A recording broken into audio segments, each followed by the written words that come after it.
guys, let's do a birth story time. So my son is napping. I got my cozy clothes on and some coffee. Let's get into it. The birth story is definitely crazy. I'm still pretty traumatized about it. I've done a lot to try to work through it, because when you think your birth is gonna go one way and it goes another way, it can be a bit discouraging. But here's the story. So at 35 weeks and 3 days, I went in for like a regular doctor's appointment. So my blood pressures had been high right when I got into the doctor's, but were dropping once I sat down for a while and went back to normal.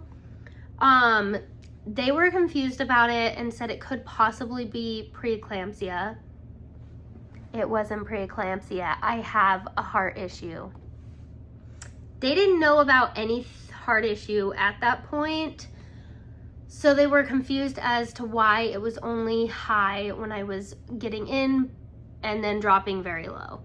So I ended up into my doctor. I had some headaches, and they said, well, if the headaches continue, go to L&D and we'll figure it out. So the day after, around 9 or 10 o'clock, I had a headache and it was just getting worse. So I ended up going into L&D. They gave me like some stuff for the pain. It was helping, but it wasn't fully going away. So they decided to do a brain MRI. Like, it wasn't a terrible headache, but it was just concerning them because it was lasting for a while. Nothing came back, and at that point they decided to admit me. It was still hurting, so they decided to keep me there the entire next day. They were waiting to see if they needed to induce me. I didn't necessarily want to be induced just for like having headaches, but they were starting to get concerned a little bit on it. So the doctor left me there the entire day. I was just sitting there. It got better, but like wasn't completely gone. Then the night doctor came in around 11 and said, kind of like, we're done trying to get these headaches away. We just need to induce you. Like, you've been here. Your headache hasn't fully gone away. We're starting to get concerned. So yeah, they ended up inducing me at 35 weeks and 5 days, I believe. And it was that evening. Yeah, it was that evening of 35 weeks and 5 days. So then I sit all night. They do Pitocin. They didn't do a balloon or anything. All they did was Pitocin. And my body was not going further along. So they put me on bed rest. I couldn't walk with the Pitocin, and I had magnesium going into my body to keep me from my seizures or strokes or something like that. It was to keep from that. I don't know if everyone gets that when they get induced, but I had that. So I couldn't get up, couldn't walk around, and just had Pitocin. So then it gets to the next day, the morning comes, I'm not really going along. That's all they've tried at this point. I am getting a little frustrated because they were gonna do the balloon, but then they didn't. So that entire next day, the nurses didn't come in hardly at all. Like, I saw them once just for like medication.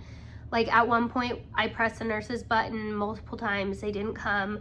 My mother-in-law went out there. They were texting on their phones, and she like had to get on them to actually come give me help. But by that point, I already could not see. So they weren't monitoring my magnesium levels, and I ended up with magnesium toxicity because they pumped so much magnesium into me. So they had to stop it for a while, and I like was completely blurry, couldn't see anything. I just felt awful. I was so flushed. I will insert a picture right here. Yeah, see, I was red. Like, my face was fiery, and the picture does not do it justice. Like, I was just bright red. I felt awful. I felt so hot. It just was terrible. So after that, they decided to put me back on it after my levels got back down to normal, which again, I had the same symptoms. Like my body just was not handling the magnesium well. So I ended up not being able to see again. And you know those little blood pressure things they put on your feet and your legs? They were supposed to have those on because I was sitting in the bed. Well, they broke, and my day nurse did nothing about it. Like I told her multiple times, and my legs were just not feeling good. So the night nurse, shout out to her. I'm not happy with how it ended, but like she was great. She came in so confused. The other lady was like trying to joke around, and she was like, no, like we need to do our job. She was like, just tell me her history. And she was like, have these not been working? And I'm like, nope, I told her multiple times and like nothing happened. So she immediately fixed my feet squeezy things, got me an extra fan. She was so great. Earlier in the day, I had noticed his like monitoring screen was going a little bit up and down, and I asked the nurse about it, and she said, oh, it's nothing, that just happens.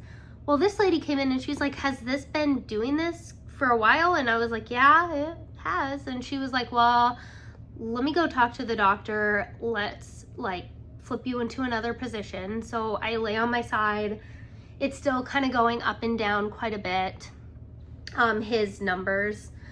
And from there, it's just a whirlwind. I don't remember much, but my mom, dad, and husband were there, and they've told me a lot about it from this point. But I remember I just couldn't see, didn't really know what was going on.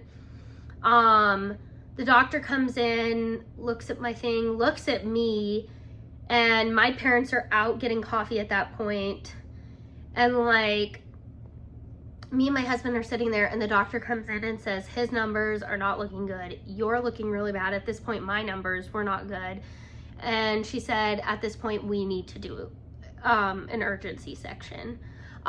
So next thing I know, like there's the anesthesiologist coming in already, like ready to go. Nurses coming in with gowns and stuff on. And my parents see that and they're like, oh my gosh, what's going on? So they rush in. Everyone says goodbye. I sign all the forms, and I am just in tears because I never expected to have a C-section. I mean, I'm young, healthy, and had some issues, but I really didn't think this would even be a possibility, and I had never prepared myself to ever have a C-section, which, if you're going to give birth, always prepare yourself for that, because I just didn't even think it was a possibility, which made it a million times harder when I was told you have to have a C-section. So I get willed off. I don't remember meeting my son for the first time and nothing about it. So, okay. That does upset me a bit. I don't remember anything about my son's birth. Coming to terms with that is pretty frustrating, because of how much medication I was on and not being able to see. I couldn't see his little face. And this is my first time talking through this, and I really should have done this first because all of the emotions are coming back.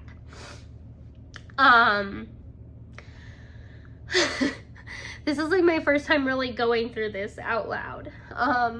Yeah, I didn't get to see his little face, and I don't remember meeting him for the first time. All I remember is getting my spinal tap, like it was hurting, and they had to do quick. They were trying to get it really quick because they needed to get him out. And so I just remember them saying, like, you gotta stay still, and I was having just a really hard time. And then that's about it. I don't remember anything about the birth or hearing him cry for the first time, but I do remember telling my husband, like, go make sure he's okay. And that's it. From my husband's perspective, he remembers it and remembers hearing him cry. We don't have a video because it happened so quickly, but here's some pictures. He was so cute. I don't remember really anything about that night whatsoever, or actually the entire hospital stay. It's just is all a blur.